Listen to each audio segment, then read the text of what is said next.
ஜெபம் செய்வோம். கிருபை நேர்ந்த பரம தந்தையே, உம்மை ஆராதிக்க, உம்மை பற்றி தெரிந்து கொள்ள இந்த ஆலயத்தில் நாங்கள் கூடி வந்திருக்கிறோம். ஆண்டவரே, நீங்கள் இந்த ஆலயத்தில் எங்களுக்கு வெளிப்படுத்துகின்ற வெளிப்பாட்டின் மூலமாக நாங்கள் எங்கள் ஆத்மா, சரீரம் ஆகியை தேற்றி உமக்கு சாட்சியை வாழ எங்களுக்கு கிருபை தாருங்க. ஆண்டவரே, எங்களை கண்டு பிறர் இந்த சந்தோஷத்தை அனுபவிக்க உம் மண்டை வர எங்களை ஒரு பாத்திரமாக நீர் பயன்படுத்தும். இயேசுவின் மூலம் ஜெபிக்கிறோம் நல்ல பிதாவே, ஆமென். எல்லாரும் சந்தோஷமா இருக்கீங்களா? எத்தனை பேர் சந்தோஷமா இருக்கீங்க? எல்லாரும் எப்பவும் கிறிஸ்துவுக்குள்ள நாம சந்தோஷமா இருக்கணும். கிறிஸ்தவர்கள்னாலே சந்தோஷங்கிறது எப்பவுமே பாக்கெட்ல வச்சுக்கூடாது, மனசுல வச்சுருக்கணும். எங்க வச்சிருக்கணும்? மனசுல வச்சிருக்கணும். நம்ம நடந்து போனாலே ஒருத்தர் என்ன சொல்லிடணும், நம்மளோட நடவடிக்கையை பார்த்து சந்தோஷமா இருக்காண்டா, இவன் கிறிஸ்தவன் தான் அப்படின்னு சொல்லணும். அந்த அளவுக்கு நம்ம சந்தோஷமா இருக்கணும். இன்னைக்கு நம்ம எதை பத்தி பார்க்க போறோம் அப்படின்னா, இயேசு கிறிஸ்துவானவர் சிலுவையில் மொழிந்த இரண்டாவது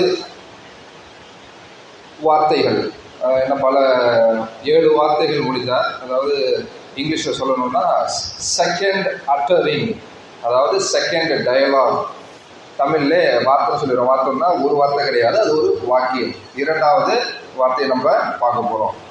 இரண்டாவது வார்த்தை எங்க இருக்கு அப்படின்னா, பரிசுத்த லூக்கா எழுதின சுவிசேஷத்துல 23வது அதிகாரம் 43வது வசனம் படிங்க யாராவது. இயேசு அவனை நோக்கி, இன்றைக்கு நீர் என்னோட கூட பரதேசில் இருப்பாய் என்று மெய்யாவே உனக்கு சொல்லுகிறேன் அப்படின்னு சொல்றாரு. இது இரண்டாவது வார்த்தையாக கருதப்படுகிறது. இங்க என்ன சொல்றாரு, ஏசப்பா ஒரு குற்றவாளியை பார்த்து என்ன சொல்றாரு, நீ என்னுடன் கூட பரதேசியில் இருப்பாய் அப்படிங்கிறாரு. யாரை பார்த்து சொல்றாரு? ஒரு குற்றவாளியை பார்த்து சொல்றாரு. என்னப்பா அவன் குற்றவாளி, அவனை பார்த்து என்ன சொல்றாரு, பரதேசின்னு ஏதோ ஒரு இடத்த சொல்றாரு, நீ அங்க இருப்பேன்னு சொல்றாரு, அதுவும் ஏன் கூட இருப்பேன்னு சொல்றாரு. நம்மெல்லாம் பரலோகத்தை பத்தி தான் பார்த்துருக்குறோம். இங்க என்னன்னா பரதேசம் புதுசா என்னமோ சொல்றாரு. ஆமாவா இல்லையா? கேட்பன்னு பரலோகம் தான் பார்த்துருக்கோம். இது புதுசா என்னமோ பரதேசங்கிறாரு கடவுள். என்ன தேசம் அது? பக்கத்துல இருக்க தேசமா ஏதாவது? யாருக்காவது ஐடியா இருக்கா? பரதேசம் பக்கத்துல இருக்க தேசமா? ஏதோ ஒன்று சொல்றாரு, பரதேசம் சொல்றாரு. ஆனா இன்ன வரையும் நம்ம கேள்விப்பட்டதெல்லாம் பரலோகம் கேள்விப்பட்டிருக்கோம். ரட்சிப்பு அப்புறம் கடவுளை ஏற்றுக்கொண்டோம் அப்படின்னு கடைசி காலத்துல இயேசுவை தூக்கிட்டு கொண்டு நம்ம என்ன பண்ணுவோம், தேவனை தூக்கிட்டு கொண்டு பரலோகத்தில் இருப்போம்னு கேள்விப்பட்டோம். இவர் என்னமோ இங்க புதுசா பரதேசம் ஏதோ ஒன்று சொல்றாரு. என்னன்னு பார்ப்போமா? முதல்ல இந்த கதை களத்தையும் அதோட பின்னணியையும் பார்த்துருவோம். இயேசு கிறிஸ்துவானவரை சிலுவையில இந்த ரோம ராஜ்யத்தில் உள்ளவங்க என்ன பண்றாங்க, யூதர்கள் குற்றச்சாட்டின் அடிப்படையில் இவர் என்ன பண்றாங்க, சிலுவையில அறையிறாங்க.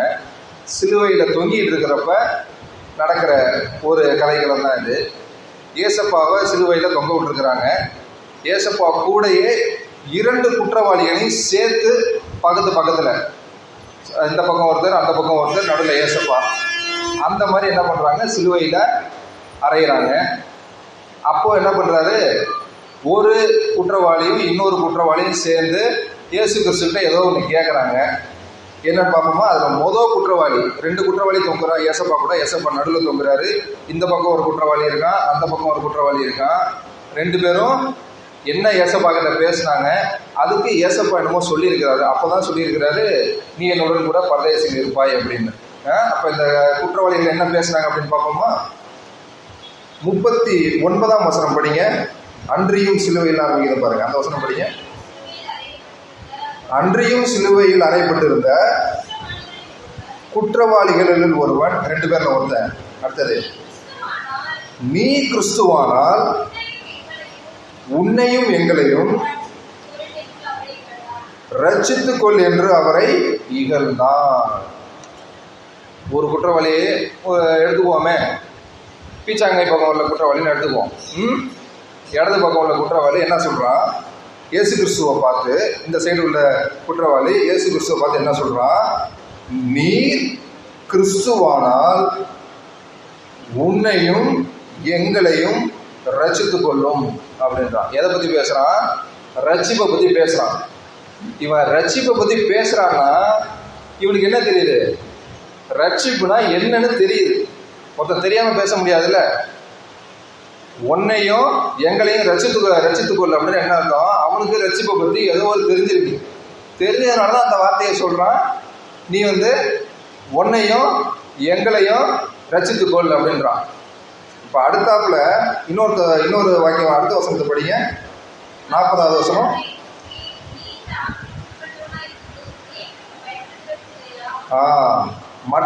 மற்றவன்னா யாரு? இந்த பக்கம் உள்ளவன்னு வச்சுக்கோம். இப்ப அந்த குற்றவாளி இயேசு கிறிஸ்துவிட்ட பேசிட்டான். இப்ப இந்த குற்றவாளி யாருக்கிட்ட பேசுறான்னு பார்ப்போம், என்ன பேசுறான்னு பார்ப்போம். மற்றவன் அவனை நோக்கி, அதாவது இந்த குற்றவாளியை நோக்கி, இந்த ஆக்கினைக்குட்பட்டவனாய் இருந்தும் தேவனுக்கு பயப்படுவதில்லையா? இந்த குற்றவாளிக்கு ரட்சிப்பை பத்தி தெரிஞ்சிருக்கு, இந்த குற்றவாளிக்கு ஆக்கினையை பத்தி தெரிஞ்சிருக்கு. இவ்வளவு கிறிஸ்தவர்களா இருக்கிறோம், நமக்கு இப்ப ஆக்கினைனா என்னன்னு கேட்டா மண்டை அப்படியே திருதுன்னு முழிக்கும் கண்ணெல்லாம். ஐயோ இவர் வேற ஆக்கினை நம்ம சொல்றாரு, நம்ம எங்க கேள்வி கேட்ட போறாரு. அந்த குற்றவாளிக்கு என்னது? ஆக்கினைனா என்னன்னு தெரிஞ்சிருக்குது, ரட்சிப்புனா என்னன்னு தெரிஞ்சிருக்குது, தேவ பயம்னா என்னன்னு தெரிஞ்சிருக்குது. இங்க பாருங்க, கிறிஸ்தவர்களான நமக்கு தெரிய வேண்டியதெல்லாம் குற்றவாளிகளான இருவருக்கும் தெளிவா தெரிஞ்சிருக்கு. என்ன ஆக்கினா என்னன்னு தெரியுது, ரட்சிப்புனா என்னன்னு தெரியுது. ஆனா நம்ம கிறிஸ்தவர்களா இருக்கோம், ரட்சிப்புனா என்னன்னு கேட்டா அப்படியே தலை சுத்தம், ஆக்கினேன்னு என்ன கேட்டா தலை சுத்தம். ஆனா இந்த குற்றவாளிகளுக்கு தெளிவா தெரிஞ்சிருக்கு. அதனாலதான் இந்த குற்றவாளி என்ன சொல்றான்? எங்களையும் ரட்சித்து விட்டு நீனும் ரட்சிக்கப்பட்டுரு அப்படின்னா. இந்த குற்றவாளி என்ன பண்றான்? ஏதோ ஆக்கினை தீர்ப்பை பத்தி அந்த குற்றவாளி கிட்ட பேசுறான். நம்ம பேச வேண்டியதெல்லாம் யாரு பேசுறா? அந்த குற்றவாளி சிலுவையில பேசிட்டு இருக்காங்க. அது எப்ப பேசுறாங்க? அடிச்சு தோல் வந்துருக்கும் மேல தொங்க விட்டுருக்காங்க, ரத்தம் சொட்ட சொட்ட சாவின் தருவாயில இந்த குற்றவாளிகள் 2 பேரும் பேசுறாங்க. இப்ப அடுத்த வசனத்தை படிங்க, 41வது வசனம்.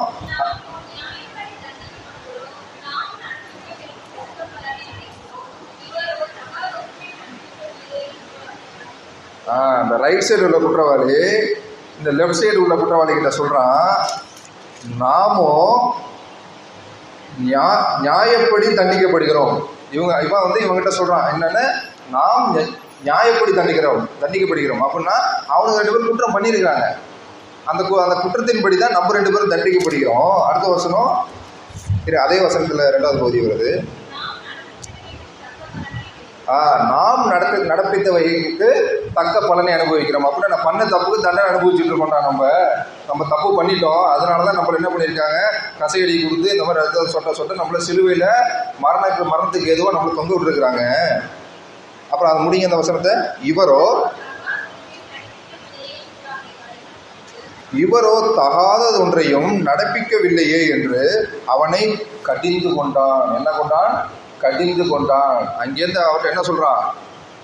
அவரு ஒரு தப்பும் பண்ணலடா, ஆனா அவரை இங்க தொங்க விட்டுக்கிறாங்க.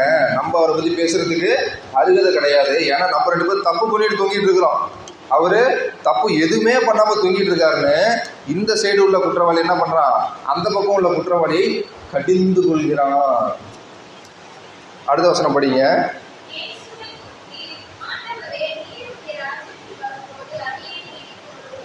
ஆ 42வது வசனத்துல யாருக்கிட்ட பேசுறா? இந்த கடிந்து கொண்டான்ல ஒரு குற்றவாளி, அந்த குற்றவாளியா, அந்த கடிந்து கொண்ட குற்றவாளி இயேசு கிறிஸ்து கிட்ட என்ன சொல்றான்? இயேசுவை நோக்கி, ஆண்டவரே, நீர் உம்முடைய ராஜ்யத்தில் வரும்போது அடியேனை நினைத்தருளும் என்றான். இந்த குற்றவாளி இயேசு கிறிஸ்து கிட்ட என்ன சொல்றான்? உமது ராஜ்யம் வரும்போது என்ன நினைத்தருளும் ஆண்டவரே அப்படின்னு சொல்றான். அதுக்கு இயேசு கிறிஸ்து அடுத்து என்ன சொல்றாருன்னு பாவம். அடுத்த வசனம் படிங்க.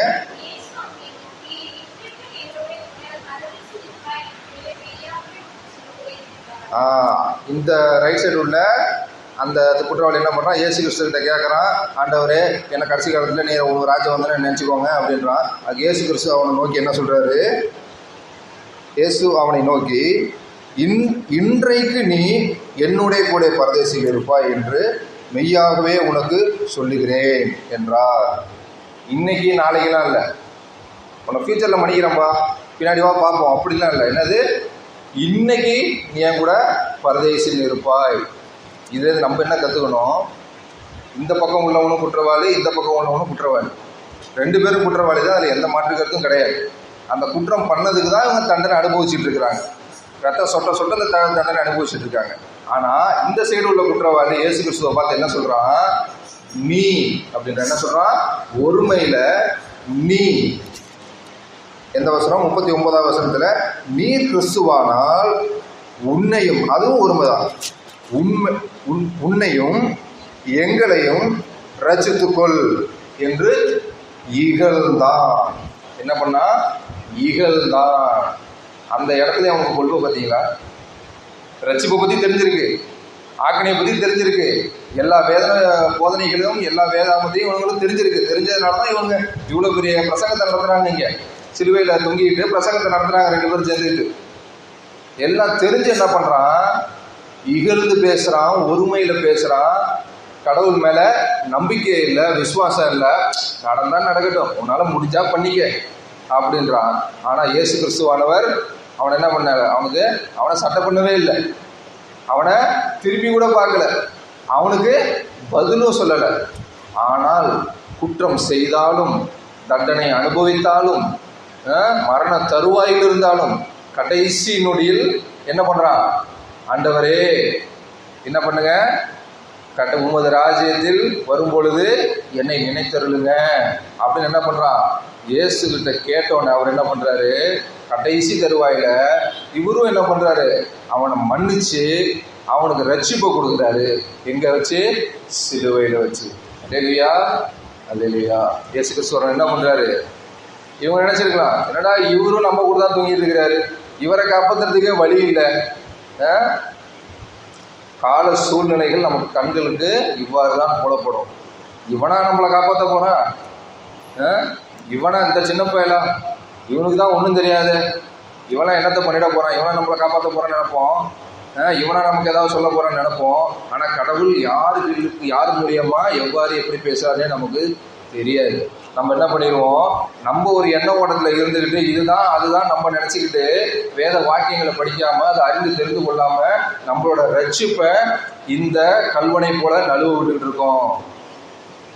வேதம் தெரியும், வேத வாக்கியம் தெரியும், ரட்சிப்புனா என்னன்னு தெரியும், ஆக்கினா என்னன்னு தெரியும், பைபிளை வாரம் அது படிக்கிறோம். ஆனால் என்ன பண்ணுறது இல்லை, நம்ம தேவனுடன் நம்ம ஒப்புரவு ஆவதில்லை, ஒப்புரவு செய்து கொள்வதில்லை. நம்ம என்ன பண்ணுறோம்? அவரா பண்ணட்டும், ஒரு சடங்காச்சாரமாக சம்பிரதாயமாக நம்ம பண்ணால் நம்மளும் என்ன பண்ணுவோம்? இந்த கல்வனை போல, இந்த திருடனை போல, இந்த குற்றவாளியை போல அசட்டை பண்ணப்பட்டு கைவிடப்படுவோம்.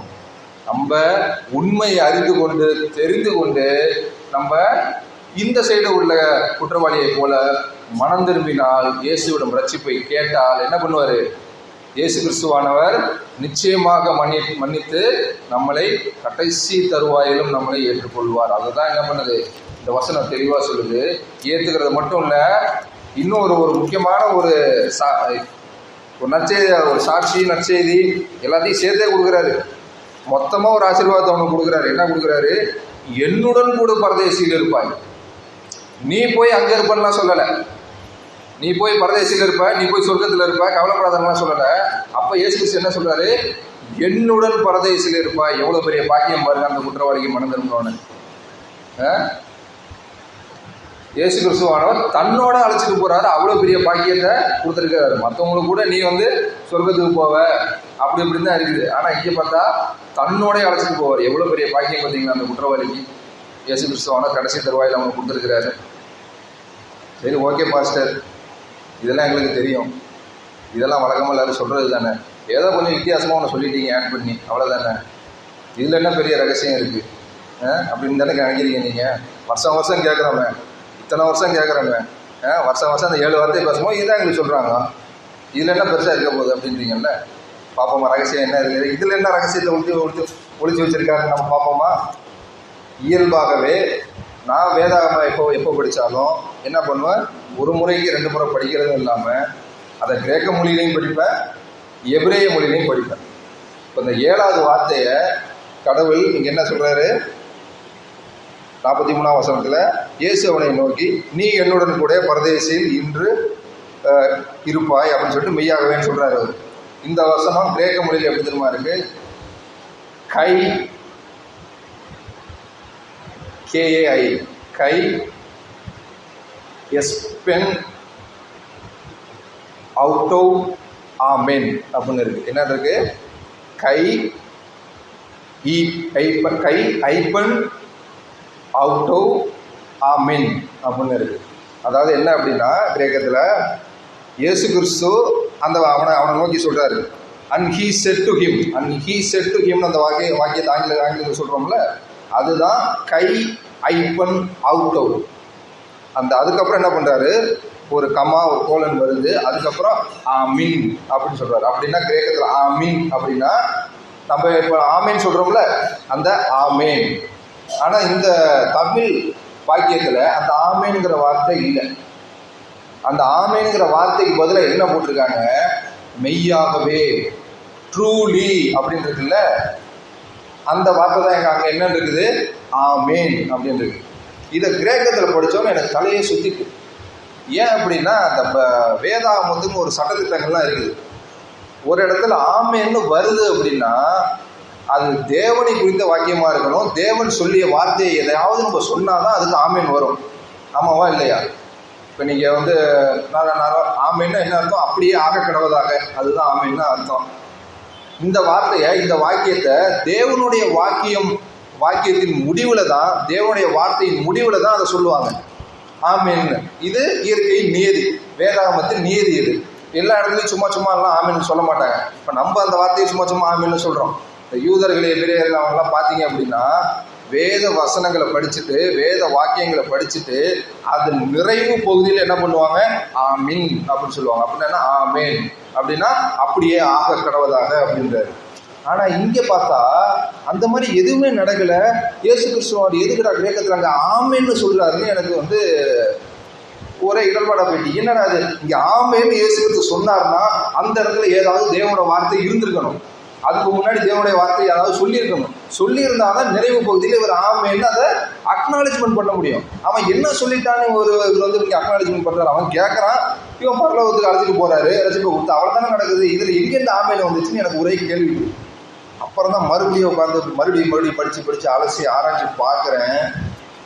அந்த சிலுவையில் நம்ம இப்போ சபையில் இருக்க மாதிரி ஒரு பிரசங்கம் நடந்து ஒரு ஆர்டர் ஆஃப் சர்வீஸே நடத்தியிருக்காங்க அந்த குற்றவாளி. நம்ம கண்ணுக்கு புலப்படாமல் இருந்துருக்குது.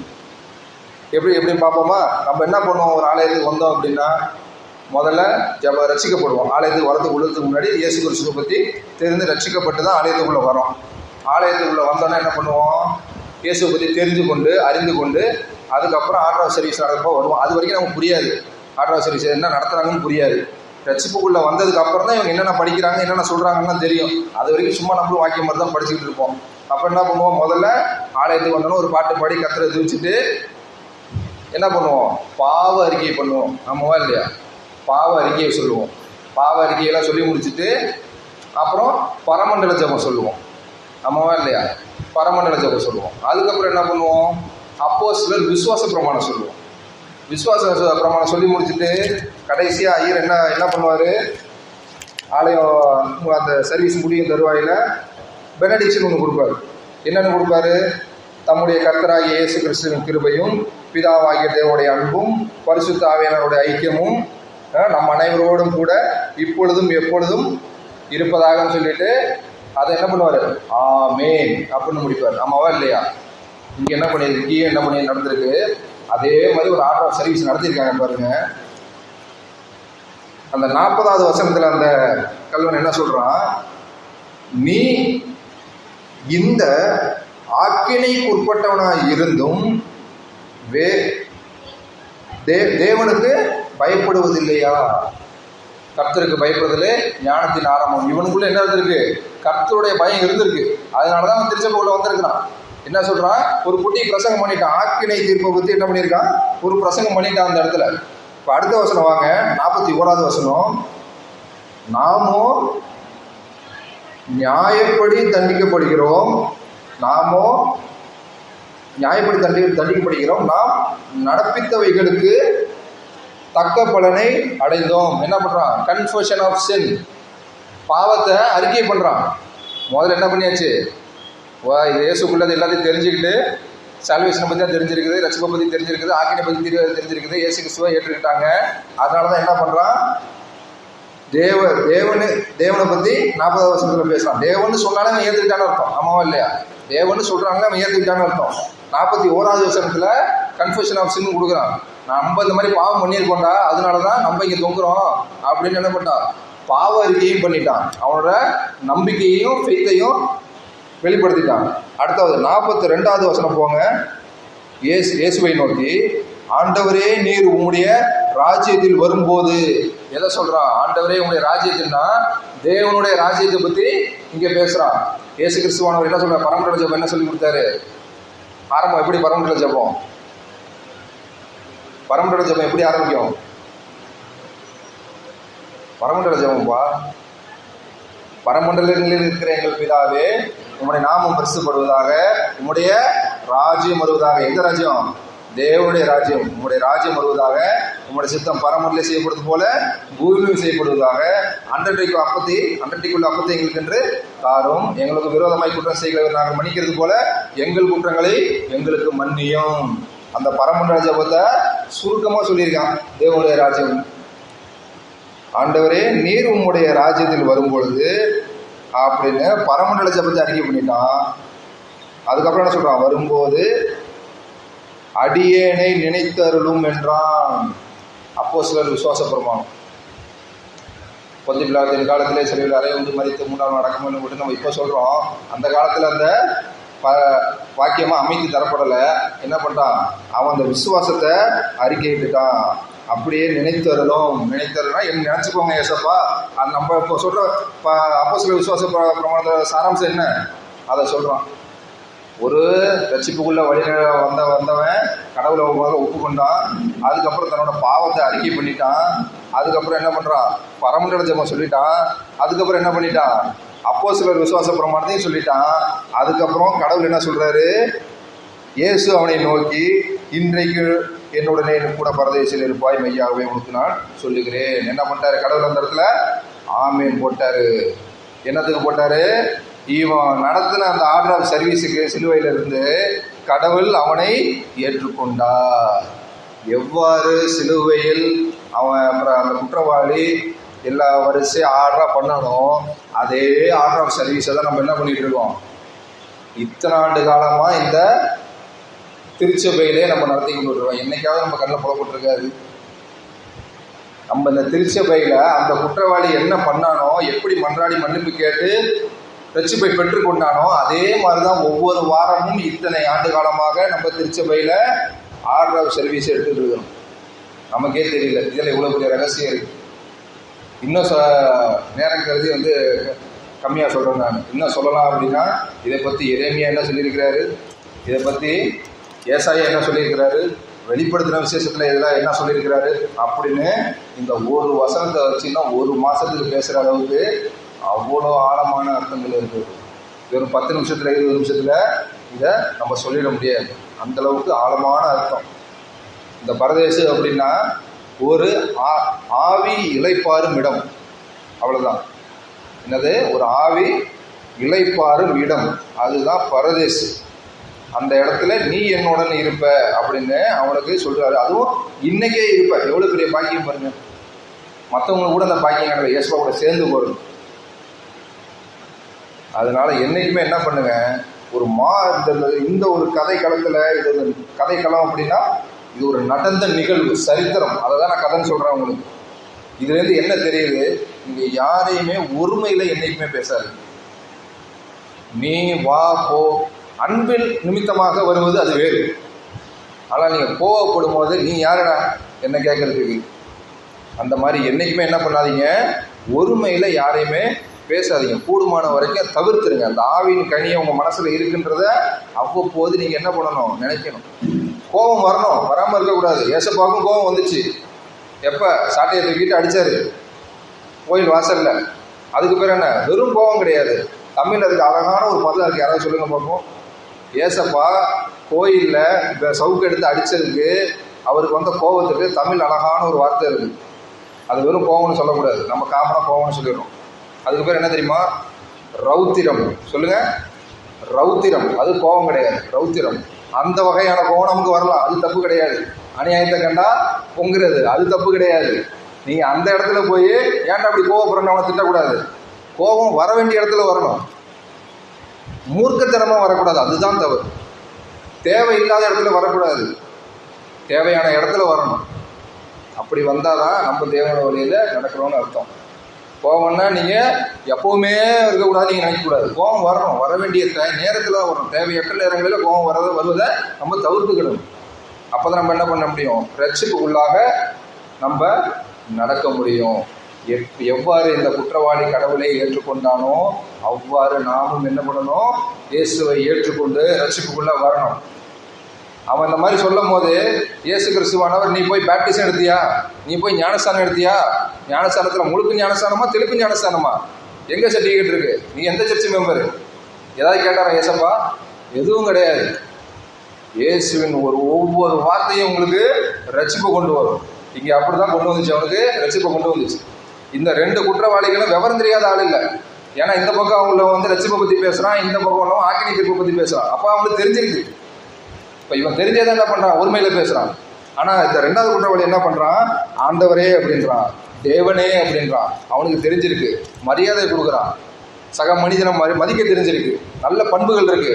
இதுலேருந்து என்ன தெரியுது, அந்த குற்றவாளி ஏதோ தனது தப்பு பண்ணிட்டான், ஆனால் அவன் மனதில் அந்த ஆவியின் கனி இருக்கு. அதனாலதான் இயேசு கிறிஸ்துவானவர் அவன் மன்றாடும் போது அவனை ரட்சித்து கொண்டு என்ன சொன்னாரு, நீ என்னுடன் பரதேசியில் இருப்பாய், இன்று என் கூட இருப்பாய் என்றார். அதே மாதிரி நாமளும் என்ன பண்ணுவோம், உண்மையாக நேர்மையாக ஆவியின் கனியை மனசுல வச்சுக்கிட்டு பண்பாக நாம் இயேசு கிறிஸ்துவை அணுகினால் நிச்சயமாக நமக்கும் ரட்சிப்பு உண்டு. இந்த ரட்சிப்புக்கு யாரும் என்னைக்கும் விலை வைக்க முடியாது.